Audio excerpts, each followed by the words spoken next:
Hey folks, this is Johnny. Welcome to another Home Studio Trainer Show, and today we are going to explore the pre-fader sends. What are they and what purpose do they have? Well, I must admit I don't use them very often, but I'm going to show you what they do and what you can use them for. So before we get going, if you guys could, I'd really like it if you would like and subscribe to my channel and become a member. There is a join button right there, and you can click on that and help support what I do here. You can also go to Patreon. Those links are in the description, and go ahead and you can support me that way as well. The cool thing about Patreon is the fact that I have other videos there that I can't post on YouTube for copyright reasons. So go ahead, check it out, and let me know what you guys think.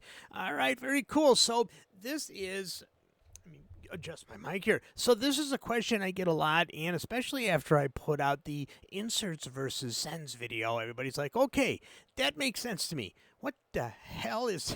It's the pre-fader send, and what does it do? All right, I'm going to show you that here. So let's go ahead and go to the classroom.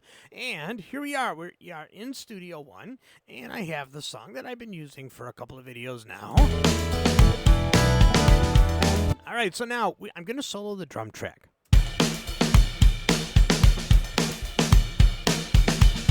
And you can see that I have a room reverb on here. So if I turned up the send, you can see here's the room reverb effects channel. And here is the room reverb send. Remember, I can add this one reverb to all of the other tracks if I just want to click on the plus sign and click on room reverb, or I can just very simply drag these across and add them. But I don't want to do that. All right, so here are the drums. Here is the reverb. Now, if you notice, when I have the reverb set at a certain level, and I turn the main fader up and down,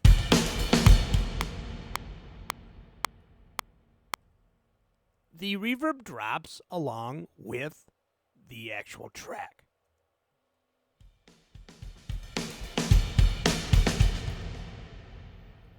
So now, if you look at this little button here, see if I can do this here. And one more time. There we go. If you look at this little button right here, this is the pre-fader send, or it's the pre-fader portion of the send on or off. Right now it is off. So the wild part of this is that if I turn this on, I haven't touched the amount of reverb. If I drop the fader,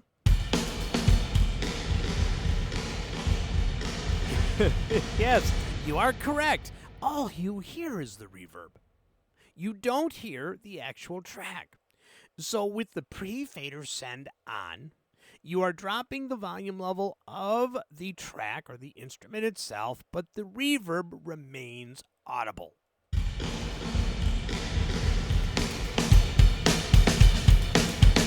I have to be honest, I've never used it in one of my songs. But if you automate the main fader and you have the pre-fader turned on, you can do all sorts of dips and rises of the actual track level without affecting the amount of reverb being heard. So it could be a cool effect if, let's see the size. Let's make it more of a gate. That is not a gate. There we go. So if I was to do this and open up the pre-delay a little bit, so we would have this.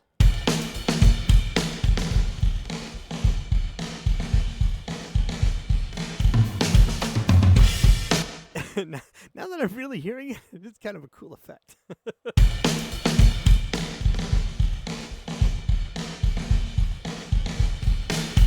Very Phil Collins, wouldn't you say?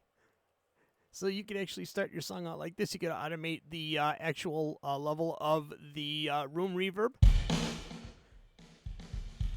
Fade the song in. And then bring up the actual fader.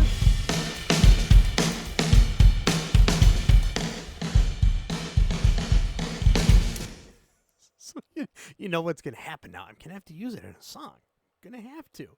But you can see here that when you have the pre-fader on, it changes it from the blue and the white to all orange. And it lets you know it's a very, very good way to know what you're adjusting.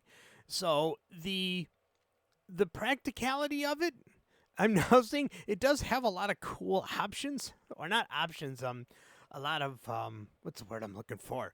A lot of cool options for your song. That's not the word I'm looking for, but I'm going to go with it. But it gives you a couple of neat little effects that you can actually do to your tracks. Now imagine that with a chorus, imagine that with a delay, something like that, keeping the pre-fader on and starting out low.